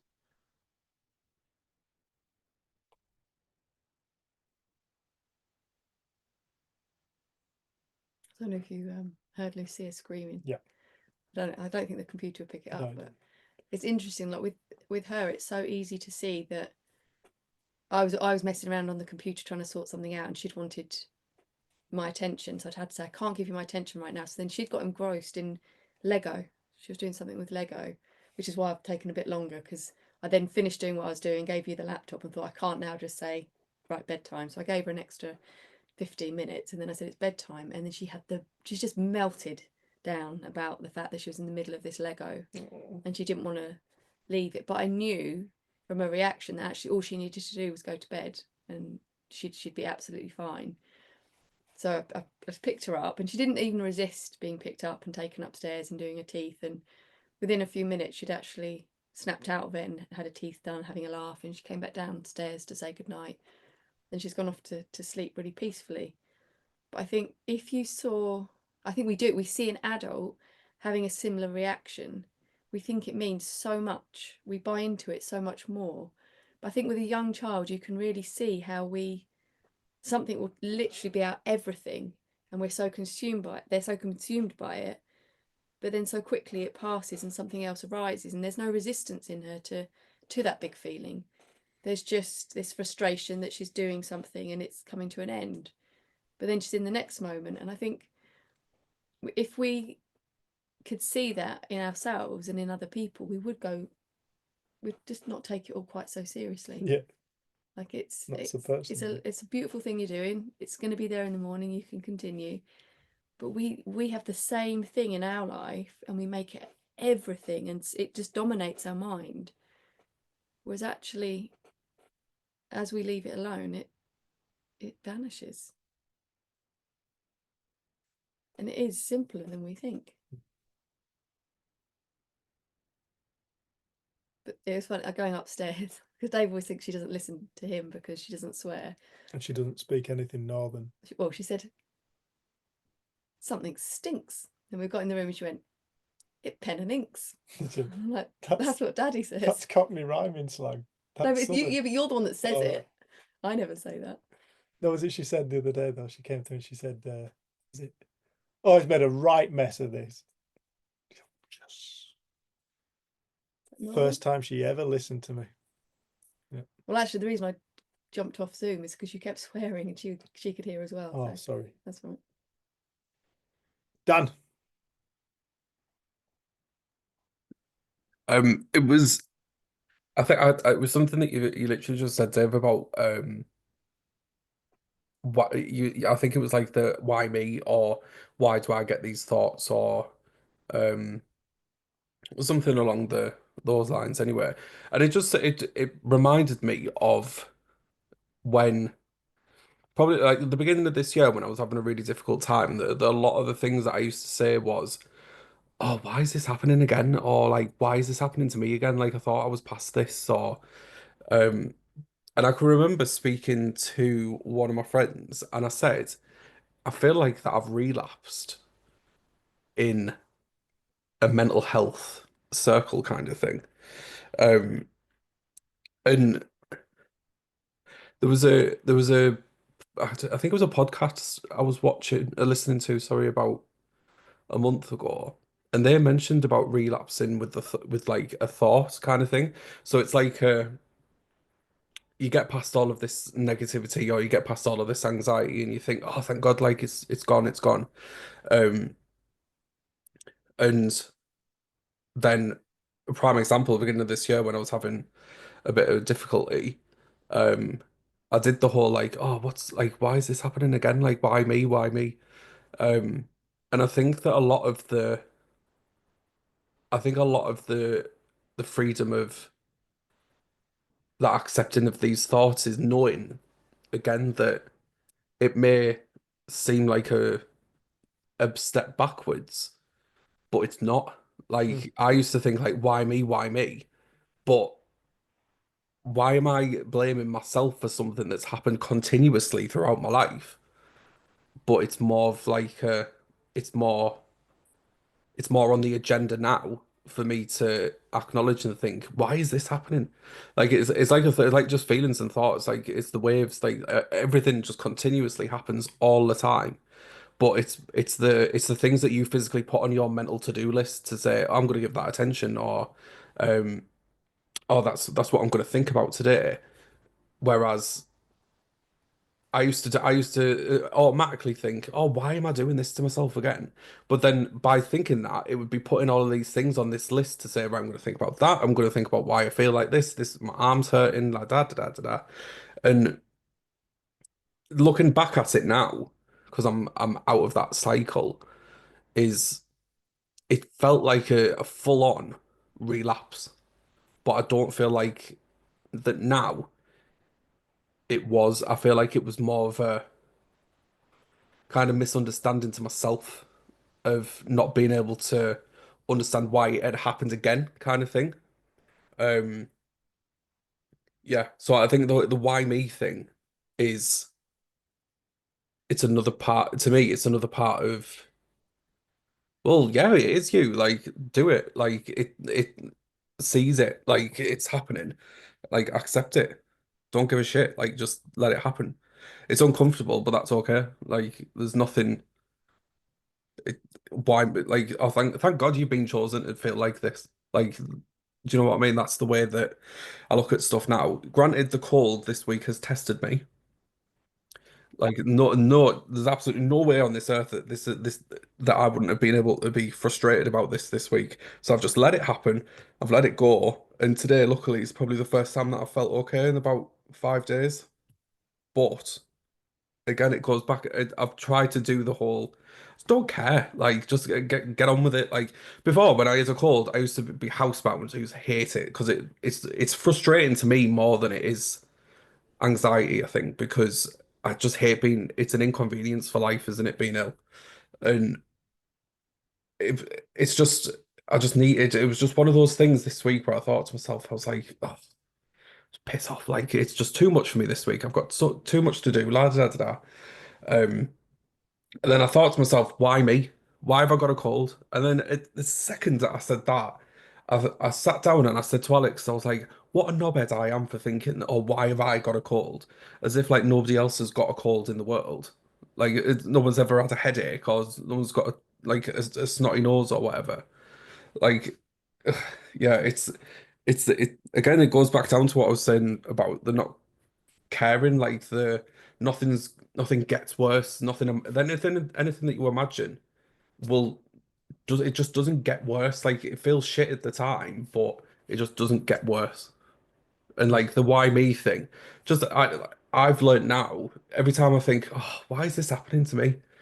But instantly now I'm like, well, so what? It's not like the be all and end all of everything. It's not the, it doesn't, because I've got a cold, it doesn't define who I am by having a cold. Like, it's just one of those things in life that you have to get on with.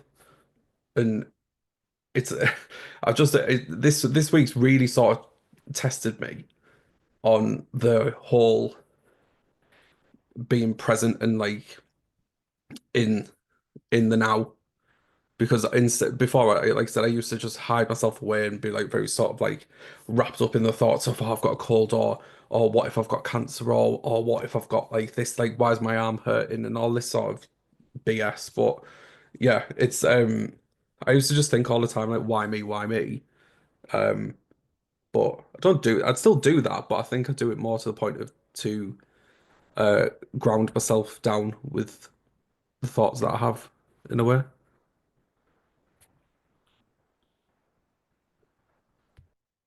Cheers, Dan. Yeah. Should you write down? Or did you want to say anything to that? I thought that's what you'd written down. I was going, yeah. I know. I've been here longer.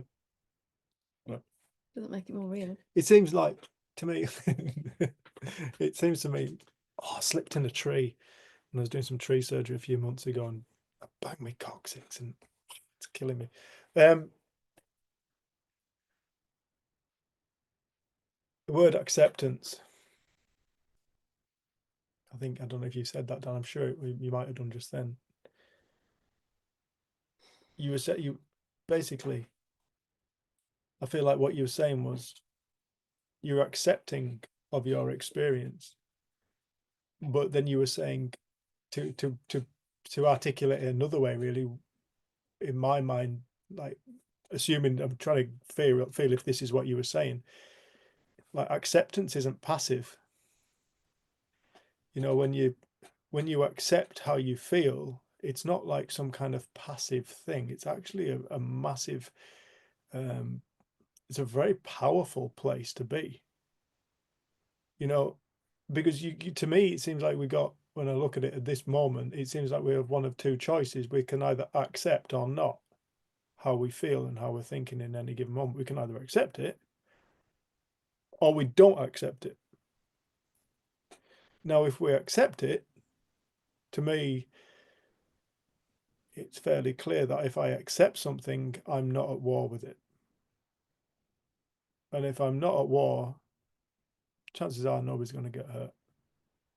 But then if I don't accept it, which is my other choice, in that given moment, I can totally not accept how I feel right now. I don't want to feel like this. I don't want to be thinking like this, blah, blah. I can go to war. But who am I going to war with? I'm going to war with my own mind. Who's going to win? Who's going to come out top dog of the war against a war of a mind against itself? Like I often say, you know, when a body goes to war with itself, it's called motor neurons disease, and it's a horrific, horrific thing. But likewise, it is for individuals who find themselves in a position where they cannot accept how they're thinking and feeling in any given moment.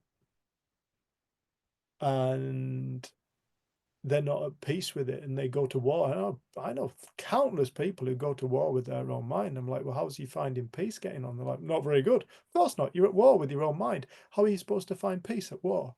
You don't find peace at war. You find peace. Peace emerges naturally. You can't bomb your way to peace. You can't punch your way to peace. You can't shoot your way to peace. pieces are naturally emergent the moment you put the weapons down. Well, what are we back to? Accepting. It has to be. It's like you put down the weapons and the war's over. And the quickest way we can get to the war being over in our own mind is when we learn to when we look back. I was saying to a gentleman the other day who struggles so much with anxiety, like, here you are in the absolute pinnacle of your life, the absolute needle, knife edge, leading edge of your life, right here, right now, sat with me. So do you remember all those things you worried about all the way through your life? What's the worst thing that's happened? He went, not a lot. No. He has fought his own mind. He's tried to fix himself for decades. Decades he's been trying to fix himself. I said, what was there truly to be afraid of? Now, when you look back, given all the time on earth you've spent and all the time you've suffered from anxiety and all that stuff, truly, what was there actually to be afraid of? Using your own life as a clear example, what was there to be afraid of? Nothing, he said. I said, no, here you are, sat with me in the sunshine. The birds are singing outside. We're having a cup of tea. This is everything right here, right now. This is everything. This is sum total. This is it. This is all that exists right here, right now. All the suffering is created from time. Not being in the right here, right now. Using our mind to generate a future and a past. Neither of which truly exists. They're both illusions. Illusions of thought. Neither exist.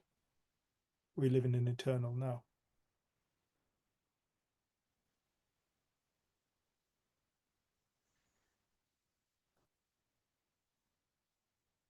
That's it, you know. We can either learn to accept our experience. I guarantee the moment we learn to accept it, like a lady who was working with us the other day, and I said, you know, your darkest fear? She was like, yeah. I said, you're safe. You sat with me here now. Go for it. Go for it. I want you to go for it. Let's see what happens. Let's see if you spontaneously combust. Go on, go for it. Think it. She sat there on the sofa opposite me and she started thinking it. I could see it in her face. She started thinking it and then she went, oh, it's gone. Oh, all right, is it? Interesting. What were you afraid of? Go for it. Let it do its worst. What's it going to do? Nothing.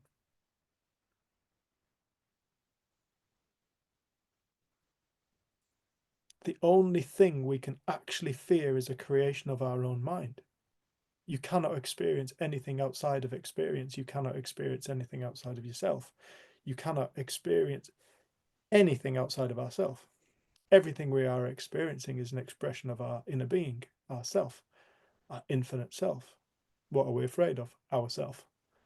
It's the only thing we can ever be afraid of in an entire lifetime as a human being is our own mind.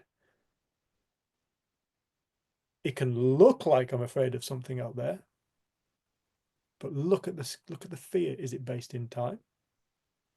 Is it based in what if?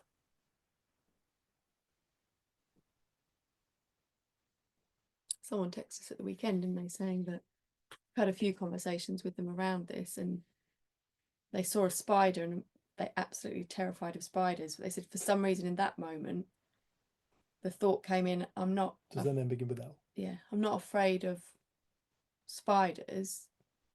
I'm actually afraid of my fear around spiders. And then she just got a glass and a piece of paper, put it over the top and put it down, and then sort of had a bit of a look at it and let it go. And she said it's the first time she's ever been able to do that. But she said she didn't manufacture that. It was just, that's the thought that came to her is, oh, That was the insight. I'm not afraid of spiders. I'm afraid of my fear around spiders. And suddenly it felt different. And she said it was like a really different experience. Mm. And actually, there's been a few other things.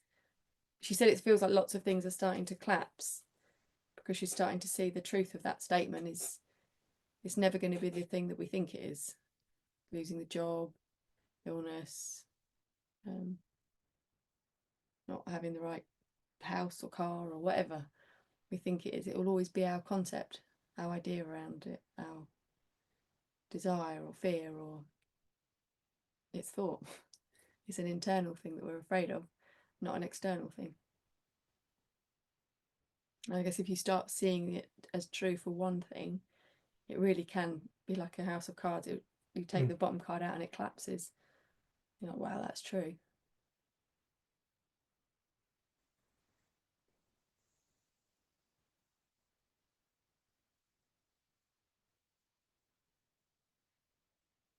I think the other thing that's come up for us recently is how often people seem to make the principles or understanding or awareness almost like that as a full-time job. And there's not a lot of just living and having fun and enjoying themselves. I think both of us have just felt grateful because I feel like we came to the principles at a time we really both needed it, separately. It woke something up in us, and then we've gone on to live incredible lives in so many ways. But there's been all of the ups and downs and all the different things that have happened, but with something, a light inside that it Just can't be put out. no, but there's no desire to try and be more something or more spiritual, or I'm open to seeing deeper, totally. I know I'm a beginner, Me too. but I'm grateful for what I've already seen and how I get to live. So anything else is just like just extra, like it's enough. And I think I think you said earlier, when you become grateful, you often will start to see more as well. Yeah, because you live in the feeling of gratitude, which is opening you up to more. Yeah, well, it's like it's one of the truest states of being, isn't it? Most in alignment with love. I think you said it on one of the calls. Dave's been doing dowsing. So dowsing that you learn at college to find water, but he's been doing it for like people's energy fields or ley lines. And a family member of ours who has really had a hard time over the last 3-4 years and has had a couple of what they think of maybe psychosis. They're not really sure what's happened. It's a powerful soul. But Dave said, oh, let me measure your energy field. And it's actually quite big anyway. Yeah. And then he said, right, now what I want you to do is just think of all the things you're grateful for. Think of all the people you love. Bring to mind Lucia. And so they sort of closed their eyes and they're bringing all this to mind. And Dave was just about to start. I walked to the other side of the room. Yeah. To start me walking towards them to measure them again. And you're just about to start walking and the rods just went. So it's like she'd pushed out her energy field so much that it moved the rods. Went beyond the room. And you'd never seen that before and didn't really necessarily think it was. I just stood there. I was just about to set off walking and my rods closed. I'm like, open your eyes. But it's interesting because then we were like, when this person has gone into like the total like madness of wherever they go, there's a lot of anger and a lot of judgment and fear. And we were like, wow, she's so powerful when she's in love. I wonder if that power it would be there when she's in like the full-on rage and the anger. And then something occurred, we haven't tested it yet, but I was like, well, actually, generally when we're in that space, I felt there's an imploding. So it's like contraction. I don't think there is power in that. So it was something we were just playing with, but it was so interesting seeing what happened to her measurable energy field when she was in these beautiful feelings of love and gratitude and connection. It blew my mind, actually. I've never seen that No, I've never seen, because that same person is the biggest energy field I've ever measured, and she also holds the record for the smallest energy field I've ever measured. She'd spent 7 hours on her phone, hadn't she? And I went up to her mid dowsing rods, and I walked up, and I'm like, what's going on here? They were like that, trying to close on her head. Like normally they'll close around here, kind of thing.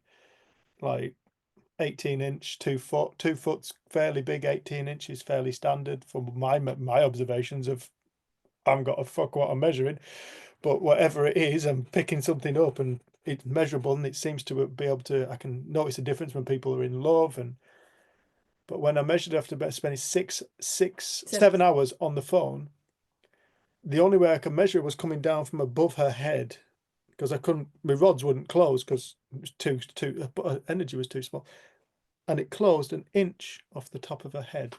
An inch, that far off the top of her head. That's when my rods closed. And that was what being on a mobile phone did to that girl for 7 hours. Her energy field was minute, the smallest energy field. But the same girl, when I asked her to think about love, shut the rods from, it's a big room. It's not even a small room, is it? No. Shut the rods from the other side of the 700 room. meters. Yeah, and to put it into perspective, normally somebody who's in love, you know, you might get 6 foot off them. That would be a big love energy field. But it's somebody who's been given like 30 seconds to think about loving things. But yeah, it's interesting, isn't it? We are bigger in love. You know, we are more powerful in our gratitude, accepting states. We're more powerful, it seems to me, in terms of if size is some form of factor of size of energy field. But surely it must interact more with the environment. I don't know. Yeah, I don't know. I just find it interesting. It's been cool watching you play with all of this and getting interested in stone circles. And I think there's so many, like, I think we've spoken about this on one of the calls, like these ideas within the community about what you should and shouldn't do if you have an understanding of the principles, and people restrict themselves or think that they shouldn't. And what I've loved about you Or is even you're that like, they think they know something. you're like, oh, I'm really interested to try out my dowsing rods on energy, and I'm going to go and look for ley lines, and I really like, it's like, that's what you're enjoying, that's what you love. There's no, like, I think because of the way you came to the principles was interacting with Sue back and forth for 9 weeks. You'd already had an experience, and then the experience you had blew everything out of the water, but it seemed to bring you so much knowledge, or wisdom was just gifted to you. That's where you share from, and you just live your life. It's never been about, you've never learned to be a coach, you've never learned in that kind of way. You've been around it and listened to different teachers, and your experience has changed, but your insight and your understanding has generally come from observing the world or observing your own mind, or nature or something. Yeah. So there isn't any form of a something around the principles for you. It's just I know what you were listening to when people you... tend to look at it as a psychiatric kind of model, or like something akin to CBT or NLP, or some kind of psychological method or technique. Yeah, and it isn't. It just it just isn't. It's a description of the nature of existence. You know, every other technique, it seems to me, is an attempt to try and manipulate reality. But this isn't a conversation about how to manipulate reality at all. This is a conversation about, do you even know what reality is? You know, you want a different life. Is that true or false? Yeah, that's true, Dave. Of course I want a different life. What's life that you want a different one of? What is it? You know, because to me, that, I say this so often, that to me is that has to be the number one question that humanity should be asking all over the planet. What is living? What is alive? What are its laws? What are its constants? Because when we start to discover life, like I described earlier, when I discovered life, I met everybody on earth. and everything. I used to hate human beings. I thought we were cancer. I wanted us all to fucking die. If 2012, if COVID had kicked off, I'd be like, right, come on, wipe us off the face of the planet, give nature a chance, get rid of them humans, get rid of them. That was me, get rid of them humans. And then all of a sudden, I find myself in love with humans. I'm like, wow, we are a seriously fucking lost species. We think we're really clever and we're stupid as fuck. Wow, bless us, bless me, what a dickhead. And I just fell in love with myself, and I saw my own innocence, and I saw my own ignorance, and I forgave myself. I forgave myself for some pretty heavy shit. And I don't even think it's human. I think you extend the same level of love to an ant as you do to humans. Yeah, And respect. because everybody and everything does deserve respect. It's beautiful. Everything is beautiful. It's magnificent. I'm looking at a snail in the window. Have you seen it? Yeah. Oh, yeah. It's like, it's magnificent. We are magnificent. Life is magnificent. The whole shebang's magnificent. Nothing in existence is not magnificent. Misunderstood, not recognized, not received gratefully, blah, blah, blah, all that, yes, but it's magnificent. Create one. Create a tick. Create one. Even our sciences that are manipulating certain insects to carry horrific viruses, they're only manipulating that's already in existence. They're not creating it. They're just tweaking. We can't create it. But there is some deep intelligence that lies behind existence. And this is where you have to, I think it was Einstein said, you have to make your mind up. Do you live in an intelligent universe, or do you not live in an intelligent universe? One, it might not have been Einstein who said that, it's somebody fucking clever. It's like, I don't know, I believed in the randomness of existence. I believed it was all random, and I tell you what, my heart broke. I suffered. Is it I when you feared saw death. the thing as a kid that they'd found the chemical for love? Yeah, that's That broke my heart. Yeah, like, really, love's just a chemical. Then to have an experience of leaving my body and discovering what love is, well, I don't know what the hell love is, if I'm honest. I haven't got a clue what the hell love is. Love is, like I say, love feels amazing, but water feels wet. Water is more than just the feeling of wet. That's like love. Love feels beautiful, but I haven't got a clue what the hell it is. It's so much more than just a beautiful feeling. It's the creative aspect of everything. But that's what lies at the heart of every single atom and every single thought and every single feeling and everything in existence, the unity. And that's why love is the unifying field. Because love unifies. Love never separates. Love only brings things to itself. It unifies it. It's the oneness of life is love. And we get to experience that. Everybody gets to experience the oneness of life, but a lot of the time we don't realize what we're experiencing.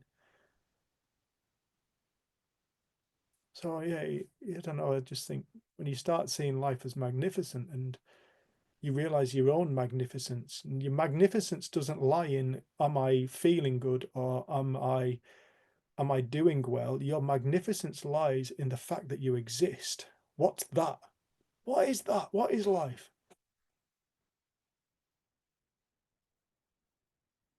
Sorry. Come off one. Sermon on the Mount. The reason I'm saying that is because we were on the way back and we didn't have much time tonight, and you're like, oh, there's a slug, I need to turn around, and you went back to move the slug out the road. And like, there's been times where it's taken us ages to get home because you've stopped for every frog and moved it out the road. And my cousin just reminded me today of when we were in Spain together and everyone was hungry. We were supposed to be going out for lunch, and there was a seagull that had been injured, and so you didn't want to just leave it, so you then did what needed to be done, which took a while, and the end of the whole long story. But she just said, I just don't care about. She said, I don't wish it any harm, but I didn't care enough. I wanted to go and get my food. And she said, Dave does see things differently to me. Like, so she wasn't judging herself, she just was quite light-hearted about it. But she does see that there is something within you that loves everything kind of equally, rather than seeing, like, if it was an injured person, I think she would have stopped to help. But a seagull, she's like, oh, it's a seagull. And I think it was interesting hearing her talk about it today. I think, like, human beings are nature. You know, we talk about the natural world and the human world. It's not. It's everything is nature. We're all nature. Everything's nature. What the human being creates, this laptop is nature. It's an aspect of nature, because would the anthill that the ants create with all its amazing frigging draft systems and all that ventilation systems, you know, would you say that's not nature? The ants made it. We made this laptop. You know, Out of things we've dug out the out of earth. stuff we've dug out the earth, yeah, and utilizing things that have always existed, frequencies, radio waves, they've always existed. We've just found ways of which to manipulate them and use them. But it's like, we are nature, and so this whole thing of experience and separate reality and reality itself happens within every single living thing. So why wouldn't you have compassion for something that thinks and feels and has its own little reality? That's why I found cutting trees very difficult after that. I'm looking at the time, we need to get cracking. That's why I found cutting trees very difficult, when I realized that trees are conscious experiential beings. The three principles of mind, consciousness, thought apply to a tree as much as they do to a human being. Apply to the slug, apply to the ant, apply to that snail, apply to the pigeon, apply to the seagull. You know, they're all conscious thinking experiential beings. A tree doesn't have a brain, but it's perfectly capable of avoiding the next tree. Doesn't grow into it. When I cut it, it healed. If I cut 40 years worth of growth out of the top of an oak tree or a sycamore or something, within 7 or 8 years, it's back to the same size. You know, massive, rapid, exponential growth. It was aware that it had been cut and it stuck out lots of epikarmic growth. It was conscious experiential being. And then when you see that in nature, then why wouldn't you expand all your compassion you'd offer to a human? Why wouldn't you offer it to a spider?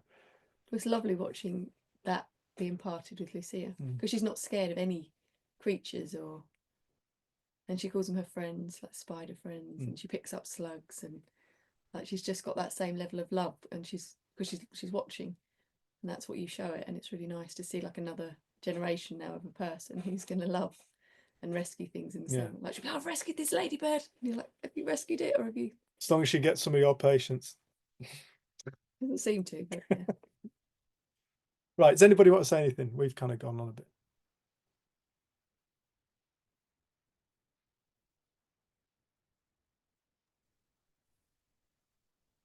Colin.